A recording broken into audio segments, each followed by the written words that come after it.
Hello, everyone, and thanks for joining us tonight for Democratic Television.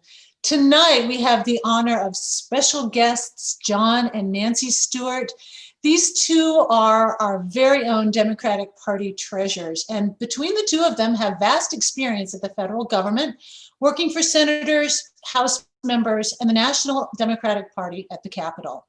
Tonight, we are going to talk about our nation's capital, simply referred to as the Capitol, the shining beacon on the hill.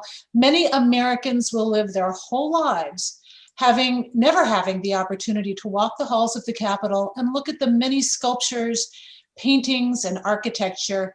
Tonight's guests have very fond memories of that building, and we're so lucky to have them on tonight to share those memories and their thoughts about last week's events. Welcome to the show, Nancy and John Stewart. I gather that you both were literally in tears watching the desecration of the Capitol. And I'm curious at what caused that sort of emotional reaction. Thanks, Renee. That's accurate. We were in tears. So true. We were in tears because the Capitol means so much to us personally, in terms of our lives that we've lived together. And we'll talk about some of that as we get into this program, but also what the Capitol represents in terms of this country. I love this country. I care about this country. And our country is captured in the Capitol because it represents the entire sweep of our nation. It has been built and rebuilt and expanded and upgraded and fixed and changed all through the 240 years or whatever it is of our nation. And so it truly represents America. And so when the people trash the Capitol, they're trashing America. We love America. And we just couldn't keep from crying because it was so awful to see this. So mindless, so irresponsible. And I just thought it was in time to talk a little bit about the Capitol, why it's so special, and why hopefully at some point in the future, everyone who's watching this show will get a chance to be there. Right now, even if you were in Washington, you couldn't get into the building because it's shut off because of those terrorists, those goons, those thugs that were there last week. But that will eventually change, and hopefully when it does, everyone will have a chance to go and see what Nancy and I are talking about. Is that we used to live in various apartments, and we finally bought a house right on Capitol Hill. And our first two apartments, anyway, we could practically see the Capitol from our door. And I worked on the Hill for a while, and then when our children came along, we were still living there on the Hill, and I would push the children in a stroller and go up to the Capitol grounds because it was a beautiful park-like area. And when John was working there, we'd go in and visit him in his office, stroller and all. It was just a warm, open place, and it's changed. We had a German Shepherd by the name of Alexander, and every morning we lived about 8 blocks from the Capitol. Alexander and I would walk up to the Capitol. I'd take him off the leash, and he would just take off across those Capitol grounds.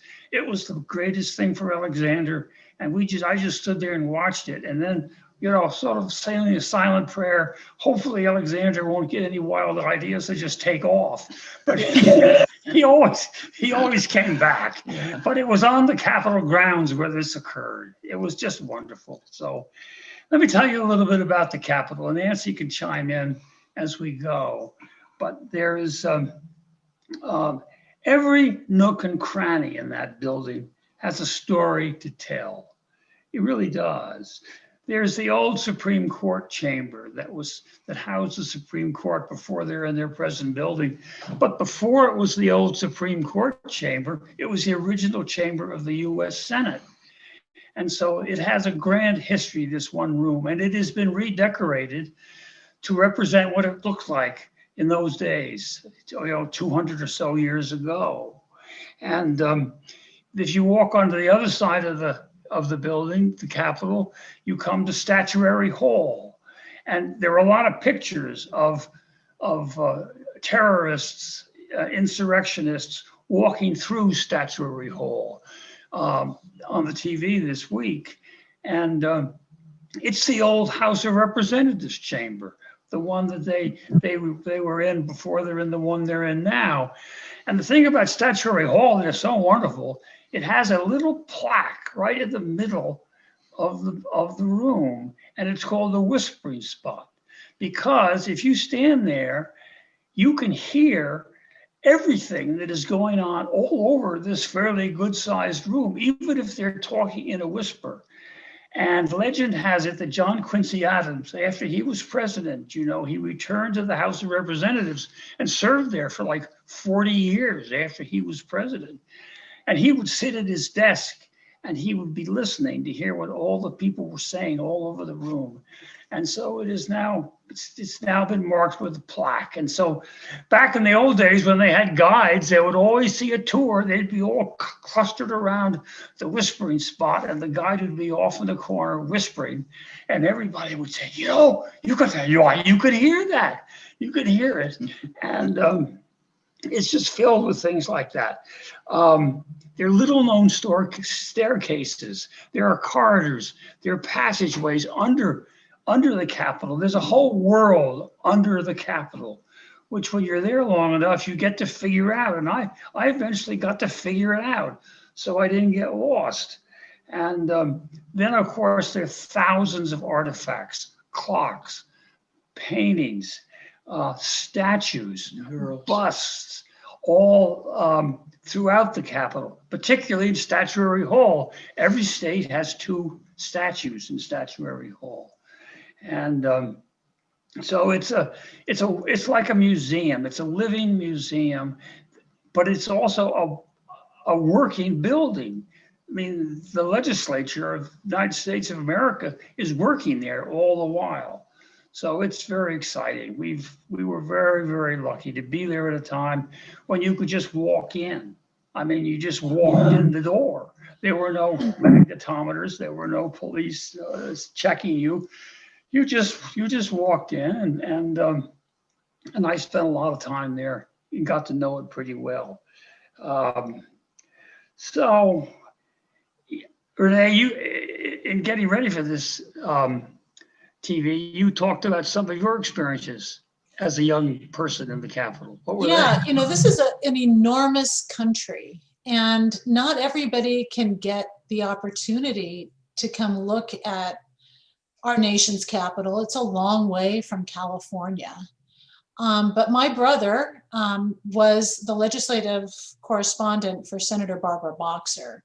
Wow. And we went to see him in his suit. Now, my brother was a hippie, but he had to wear a suit, and we didn't recognize him. Seriously, we walked by him. He cut his hair off because, you know, you have a lot of dress requirements. It is not trivial to go to the Capitol or to work in the Capitol. And so there were a few things that he had to do. He had to always wear a suit. You always have to wear a jacket. And, you know, you have to be pretty much cleaned up. You know, you have to have a tie. And so he was able to provide a Capitol tour by a staffer, which makes it kind of a special tour. Usually it's not just the guide. It was actually a staffer. And we saw Strom Thurmond being held up by several aides, because he was in his 90s, I think, when we saw him. Yeah, and I saw Joe Kennedy speak on the Senate floor. So there's, you know, there's all these, but what I do remember about it was Senator Joe Kennedy. What I do remember about it was that it is a highly ornate and beautiful place, and every square inch has some history in it. There's a statue, there's a picture, or there's, you know, the guides all know that on this staircase thus and such happened, over there between those 2 offices thus. So it's just steeped with history. And it'd be great if we could all go see it, because you would appreciate it more if you saw it up close. Particularly if Nancy and I and you were their guides. They would get a great tour if we did that. Yeah, we got all the inside scoop. And of course, I was not savvy about the other senators. So it was like pointing out celebrities. It's like, oh, there's Senator so-and-so, there's Senator so-and-so, and oh, there's Representative Blah, and then, you know, gossip. And of course, you know, but that was, you know, it was exciting. And I think if you don't have a connection to a place, then it doesn't mean as much to you. And I think for the people that took over or tried to take over the Capitol, the place didn't have any value to them. Well, they demonstrated that. One of the most beautiful areas of the Capitol, in the ground floor on the Senate side of the Capitol, had these beautiful corridors that were decorated by the Italian fresco artist Brumidi. And he spent 25 years of his life decorating those halls with some of the most exquisite paintings you'll ever imagine. And they relate to there were different rooms, and there was then a Foreign Relations Committee room was in the Capitol in those days. So he had a fresco of overseas, and then there was the agriculture room, and he had a fresco of American farmer and farming land. And it's just, and these frescoes have been preserved. They are magnificent. That's just a small sliver of the artwork in the corridors of the Senate side. That they don't exist on the House side.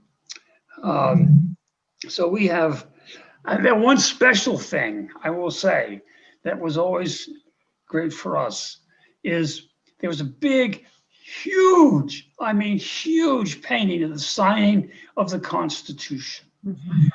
And there's pictures of all the delegates to the Constitutional Convention in this picture. And there is a key that identifies each one of these delegates, who it was. And George Washington is very prominent, and Benjamin Franklin is very prominent. One of my ancestors was Nicholas Gilman. Gilman is my middle name. He was a delegate to the convention from New Hampshire. He was the last delegate to arrive. He finally got there in July 1787, after all the work had been done. Nicholas Gilman staggered into the assembly. And so the artist who painting this magnificent big painting took that into account. And there's this little head. You see, it's just this tiny little head. Those of you who see the picture on the screen, they're two delegates with their arms outstretched, and underneath those arms, if you look very closely, you will see just a little head. That's ancestor Nicholas Gilman, and so he obviously was not a factor of great note in the convention, but at least he was there. He got there. He got right. there. Well, no credit for showing up for the ribbon cutting, huh? So anyway, we say all this because as we go back in these memories, that it was so excruciating to watch what happened last week. I want Nancy to join in on this, but one of the fondest, we've been married 63, almost 64 years now. And one of the fondest memories of our married life was on January 19th, 1961. If you think about that, that's the evening before the inauguration of John F. Kennedy on January 20th, 1961. That afternoon and evening, it snowed in Washington. And did it snow? It snowed and snowed. And so we lived just 2 blocks away. So we finally said, let's go on over and see what is happening. How are they going to do this?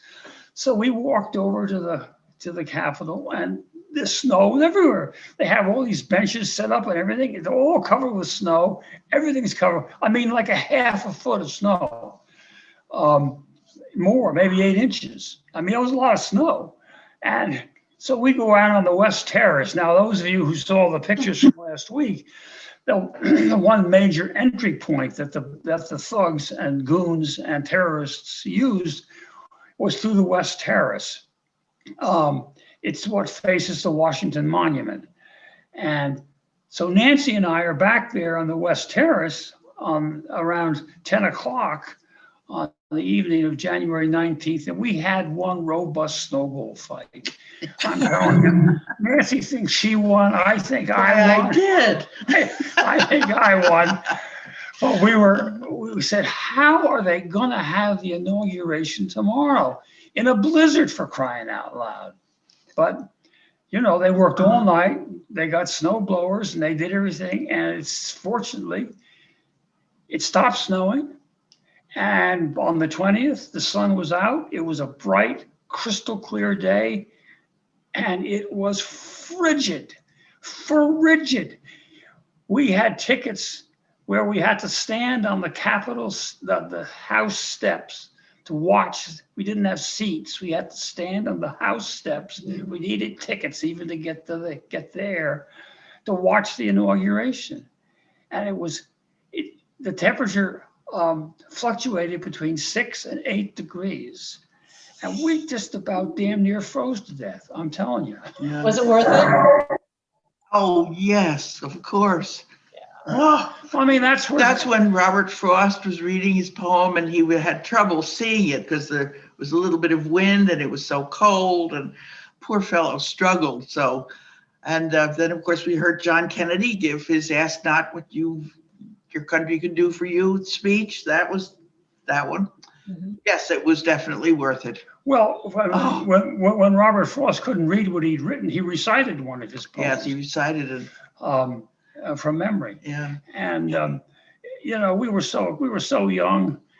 I mean, we were young, honest to God, once we were. And that was this is 1961. And we were so excited to be there. And it was just a great, these are the kind of memories that you carry with you for the whole time. Yeah.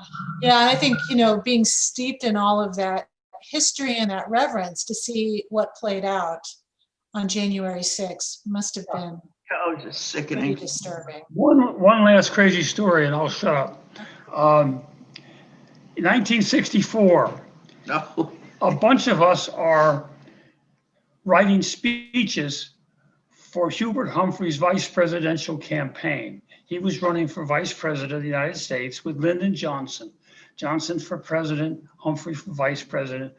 And 6 of us were sequestered over in the east front of the Capitol. They had extended the east front, and there were some new rooms. And so we were able to access one of those rooms and borrow it from another senator. And so that's where we worked. Now, it's against the law to do that today, but it wasn't in 1964. So we're over there, and one day we had a very, very heavy day, and it was 2 a.m., and we were still working over there. And I finally just said, all right, folks, enough is enough. Let's do something other than sit here and write stuff. Let's go down to the rotunda and play touch football. And they said, what, are you crazy? I said, no, I'm not. Let's go. We had a football. I said, we're going down to the rotunda and play touch football. And so we did. We went down to the rotunda and we played touch football at 2 a.m. in the rotunda of the Capitol. And 2 Capitol cops came by and they looked at us and they said, what are you doing? I said, we're playing touch football. And they said, well, isn't that interesting? And so then they watched, and after a while, they started cheering. That was the atmosphere that existed in those days. And I say, I will bet you that very few people can say they played touch football at 2 a.m. in the rotunda of the U.S. Capitol. That is a small group of people. Yes, I think that is a very select group. You know, it occurs to me that the stories you're talking about, you know, that over time, the Capitol has been closed up to the public. You know, I think there's a fence around the field that you ran your dog in. Yeah. You know, over time, they've required all of us to walk through metal detectors and to be wanded. If you're a stranger, I recall trying to get into the Capitol and have to go through a lot of security. And now, what little freedom that people had is now going to be taken away. I remember that I watched members of Congress and their staff, they were able to walk around all of those, all of the security because they had a badge. And now I think they're probably not going to allow that to happen. So Congress people will have to, and their staffs will have to stand in line to get into the building these days. And then to get into the chamber itself, now they're going to erect. So now, you know, this mob fighting for freedom and liberty has just removed all of that from our nation's capital. And, you know, a few people ruined it for the rest of us, which seems to be the way it's going these days. During the debate of the Civil Rights Act of 1964, I was working with then Senator Humphrey, and he was the floor manager of this historic legislation. So I spent hours, days on the Senate floor with him, and to see those thugs running down, and some jackass sitting in the chair of the presiding officer of the Senate was just awful. So anyway, with all of these memories that we have, and the affection that we have for the building as a symbol of our democracy, it was as though a bunch of thugs had broken into our home and were running through our home, trashing it. That is the feeling that we had. That's when we cried. And it was a very, very, very sad, distressing moment. And you just hope that we can somehow, some way, it'll take many years, but to work our way back out of this mess that we find ourselves in today. And there'll be that the people's house, which is how the Capitol is often referred to, can become the people's house once again. That people can go and see the Capitol, learn the history of the Capitol, learn the history of our democracy and our republic, and take real pride in that. That's what we need to hope for and work for, because that will be a wonderful day once again in America. But that's what we need to work for. Well, thank you so much for your memories. They're so important now, because I'm afraid that young people will see this is how you behave in the Capitol without having any other experience to compare it to. And so I really appreciate you both taking your time today from your busy schedules to share with us the photos and the memories that you have of the Capitol. They're precious, and I hope that we can really get this show out so that people can see that, yes, this is our building, and people who, you know, thugs and criminals broke in and burglarized it, and their fates are yet to be revealed, along with any who aided and abetted them. And they murdered people. And they murdered people. That is exactly right. They murdered people. And it was a coup that we don't see in this country, unattempted. We see this in other countries, and we always say it's them, but it is also us.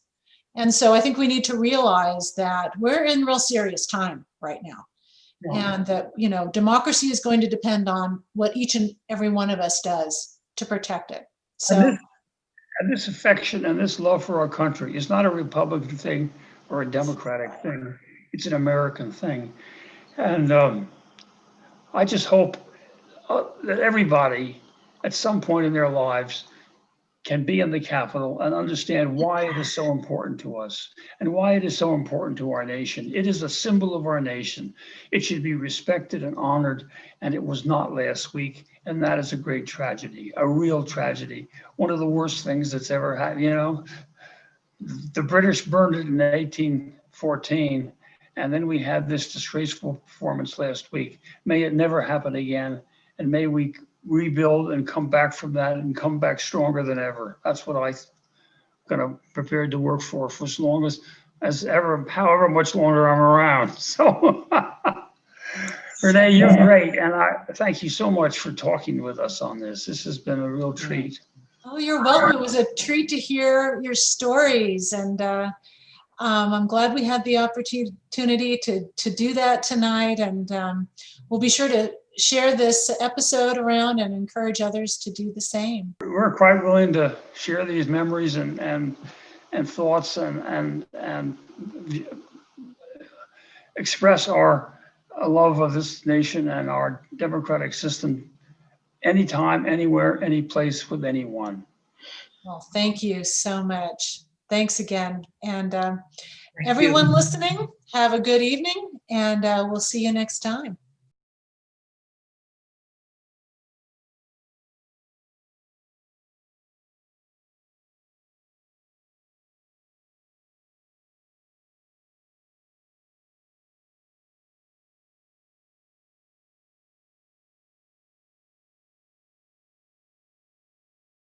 You got a good story on Watergate. Yeah, you do have a great story on Watergate that needs to be told, but I think it's so interesting that all that crime, sort of happened underground, and, people really weren't making all the right connections. But here, I mean, imagine that if the Watergate burglary happened now, do you think those burglars would have posted on Facebook? No, I don't think so. I mean, do you think they would have been like, here's me storming the Democratic Party headquarters, click, share? No. I mean, it is such a different time right now. I was working at the Democratic National Committee during Watergate, and it was my office that the burglars broke into. And Nancy and I got a call from my secretary, who had been called by the DC police, saying that our office had been broken into by 6 burglars. And what did we do? Didn't they catch them? Yeah. Yeah. Oh, yeah. They caught him. They caught him in your office, right?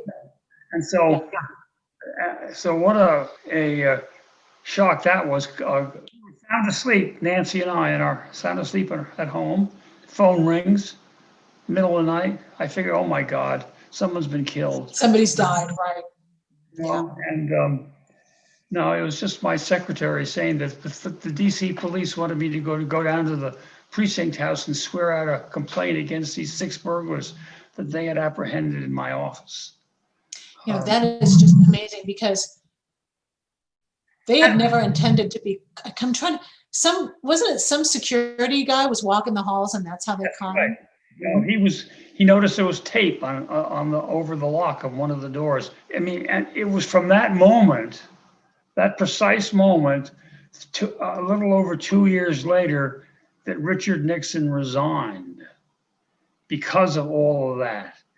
That was the beginning of the fall of Richard Nixon, when that phone rang in our bedroom.